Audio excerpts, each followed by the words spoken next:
I'm Keith Pierce. Welcome to Save Our Towns, a series designed to guide and inspire those who are working hard in Appalachia to build strong communities. In this episode, Whitney Bonham shows how businesses in Marion, Virginia benefited from a boot camp. Then we'll hear the latest from St. Paul Mayor Kyle Fletcher. And after that, a quick tip from an expert. Our short Virginia Tech faculty interview is with the co-author of the book Lost Communities. And as always, we close with 3 questions for a mayor. First, this report will be the last from Whitney Bonham, who left Virginia Tech for a job in local government in Southwest Virginia. Her final Examples of Awesome story highlights a program called Pop-Up Marion. In Virginia's Smith County, Hungry Mother State Park draws nearly 250,000 visitors each year to its lake, nature trails, and cabins. It's a quiet, beautiful place for recreation and reflection. For excitement, Virginia Route 16 stretches 33 miles to Tazewell, a collection of switchback curves that motorcyclists call Back of the Dragon. Just minutes away is the town of Marion, home to the Lincoln Theater, where the PBS program Song of the Mountains is recorded. Marion was hard hit in the 2008 recession, and by 2010, vacancy rates downtown climbed to 17%. Many of the retailers and restaurants were small, but they all had to provide jobs. Ironically, at the same time that Marion started its slide, region-wide tourism began to pick up. Where would all of these visitors eat and sleep? Town leaders wanted to bring the crowds back to Main Street, to places like the General Francis Marion Hotel, restored and reopened in 2006.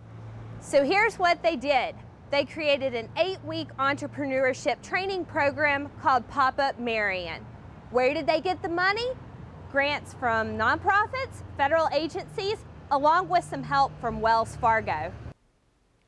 2 town residents who were able to grow a business this way are Brett and Jill Wolf. What makes Pop-Up Marion unique is that it's a combination business plan competition and boot camp. After completing training in operations, marketing, and customer service, the Wolves won a $5,000 pop-up award designed to smooth those first months that can make or break a business. By having that grant money, that way we did not have to focus on making sure we have all those bills covered. Wolf's Barbecue is now part of a thriving downtown, where the vacancy rate has dropped to less than 6%. Pop-Up Marion trained 142 people, with 50 of them graduating and starting businesses. This created 68 new jobs and spurred almost $2 million in private reinvestment. All of that activity has penetrated beyond the downtown and helped make Marion's charming neighborhoods more prosperous as well. Pop-Up Marion has been transformative for this community. We've dropped our vacancy rate downtown from over 17% at the height of the recession to just under 6%. Created businesses like an antique shop, restaurants, night spots, even a pet groomer, which is something we really didn't expect, but it's been a great business for us. It's helped transform our community from being traditionally service-based to more catering to tourists and even the locals, which is something that really helps us out as we continue to develop our economy. Last year, the Small Business Administration recognized Marion as the Virginia Small Business Community of the Year. Now that's an example of awesome. We'll have more examples of awesome stories in the future. And next month, we'll surprise you with the identity of our new field reporter. For now, let's do our monthly checkup of St. Paul, where Mayor Kyle Fletcher is working hard to keep the town economically viable. Earlier on Save Our Towns, we showed you where St. Paul broke ground for its new sewer plant. 6 months along, the plant is taking shape and form. Its more than 500,000 gallon capacity is projected to serve the town, 2 adjoining counties, and a nearby sewer plant. Well, this is a regional sewer plant, and we've been trying to get started for about 2 or 3 years. We finally, this year, closed all the gaps. Will this infrastructure be a drawing card for the large companies who might consider locating to the region? We'd like to believe that it's going to improve our opportunities to get industry in here, light industry. I know it's going to help us do that. St. Paul's assets include the Clinch River and railroad capacity, and soon to be added is wastewater treatment on a grand scale. That makes us a prime target for light industry. It sure does. You're looking at 400 cubic yards of concrete and 140 tons of rebar. Several more months of work are needed, And we'll check back in 2015 to see if the numbers add up the way the mayor hopes they will. We first heard from Randall Rose in the context of bringing a movie crew into your town. Now he's back to explain how the Virginia Tourism Corporation can come to you to help your town think strategically. We would certainly help them develop a marketing plan. From the marketing standpoint, we have a marketing leverage program that allows the towns to leverage their marketing dollars, request matching funds for us for a tourism marketing campaign that will help attract visitors. Tourism is an instant revenue generator for that town, and marketing is one way to make that happen. You can read the complete interview with Randy Rose and learn how to contact him at the Save Our Towns website. Click on the Connect with Experts tab. Next, my colleague, Holly Cobia, interviews the co-author of the book Lost Communities, Virginia Tech's Terry Fisher, who explains why some communities sink into history. Terry, your book profiles towns that no longer exist. Did you find any common themes in these communities prior to them vanishing? Yes, in Southwest Virginia in particular, a lot of it has to do with resource depletion. So whether it was coal or timber or iron ore or something like that, the resources were depleted. And at that point, not only did the company move out, but usually they took the railroad tracks with them. So the transportation mode going to those places then was lost as well. And they're already isolated, so losing their transportation made them even more isolated at that point. So really maybe the crux of how the town began, because of those precious resources, I'm assuming, and how it grew up over time, was essentially the downfall of that small community. Is that accurate? Yes, quite often, because that was their only means of industry there. And so when that was lost, there really wasn't anything to replace it in many cases.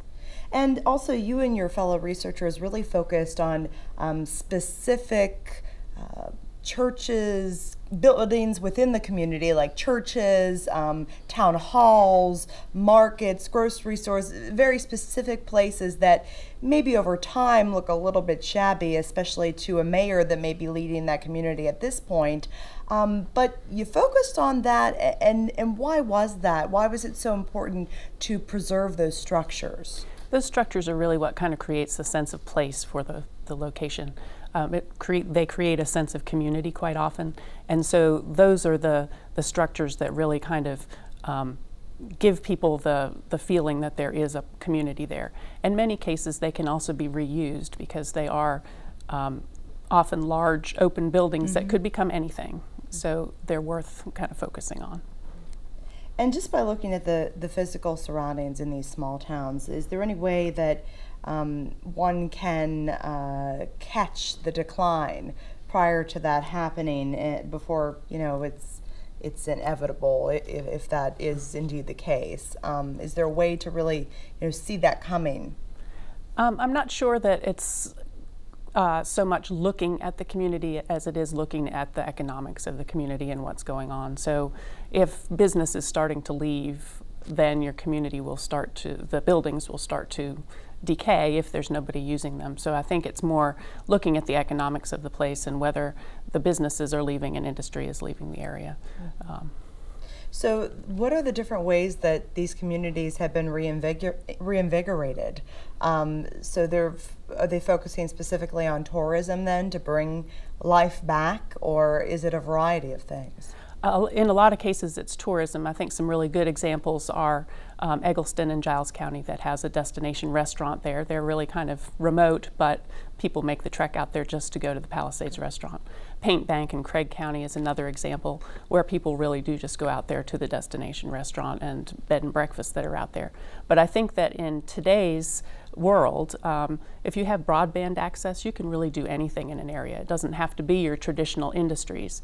So you can turn your own small micro business into something, no matter how remote you are, as long as you've got access to the internet. And I think that is probably something that would be a creative way to help to reinvigorate some of these places as well. What hope is there for communities that are actually on the rebound, right, in the midst of that, and also for communities that maybe just need a complete revamping and a look at what their strengths are and how to come back in a positive way. So what is the hope there for those that are coming back and those that still have quite a bit of work to do?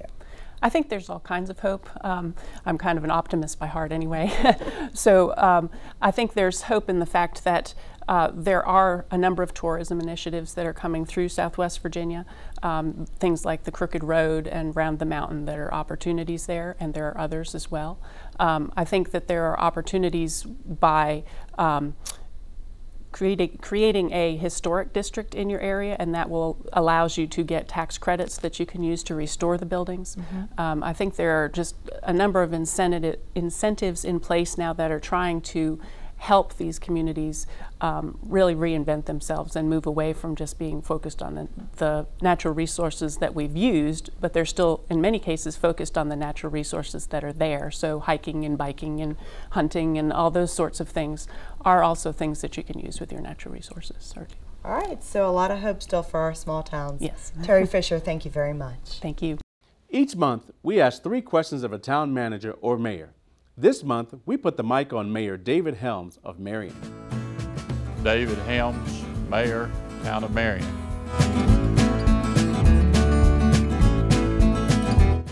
I think exciting. We have lots of things that are taking place in town. Lots of weekend activities, lots of night activities. Encouraging people to come visit with us. The fact that Emory and Henry College is moving part of its health science curriculum to our area. And actually we refer to Marion as the North Campus of Emory and Henry College now. So we're really looking forward to that. I think housing will be a concern that we have to address. And we have several groups that are working on it. The citizens are pitching in and individuals looking at some possible grant application. And I think housing is something we will really have to address because the possibility we could have 250 to 300 students who will be involved in the Emory and Henry programs here in a few years.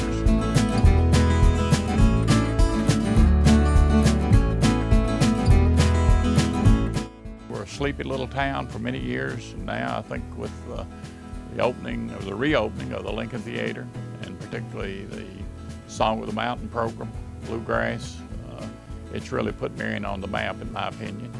And so many people that you talk with from other areas of the state and even other areas of the country. You mentioned Marion, Virginia, and they've seen the episodes of Song of the Mountain on PBS. For more resources and contact information for the experts we interview, go to the Save Our Towns website. You can also share your stories there. Send thoughts on this show to saveourtowns@vt.edu. This is episode 5. Be sure to join us next time. Thanks for watching.